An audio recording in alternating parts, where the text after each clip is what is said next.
За да можем да преминем към темата за самочувствието, както съм я обявила, ще кажем само още няколко думи за вярванията, пък вие ми задавайте въпроси и ще отговарям конкретно. Вярванията могат да бъдат укриляващи, ако нашите родители са заложили такива вярвания в нас. Ние можем да вярваме, че във всяка една ситуация ще се справим, независимо колко трудна, неизвестна и пълна с какво ли не ситуация. Ние знаем, че ще се справим, но това е в случаите, в които нашите родители са изградили в нас тази уверена личност.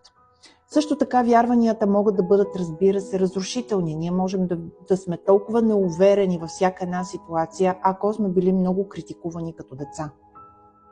Разбира се, тези вярвания, те са рамка, в която ние взимаме решения, в която ежедневно при всякакви ситуации реагираме. Нашите реакции са свързани с нашите вярвания, дълбоки вярвания. Също и нашето самочувствие. Това е другата тема, към която ще преминем след това.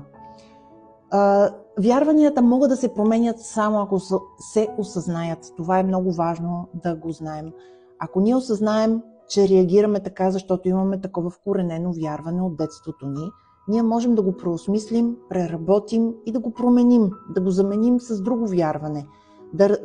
Изведнъж да започнем да вярваме, че ние ще се справим, че ние можем. Но това няма да стане, разбира се, изведнъж, както го казах аз току-що, а ще стане с работа. И аз винаги препоръчвам да имаме дневник, да имаме химикалка, сядаме и си пишем.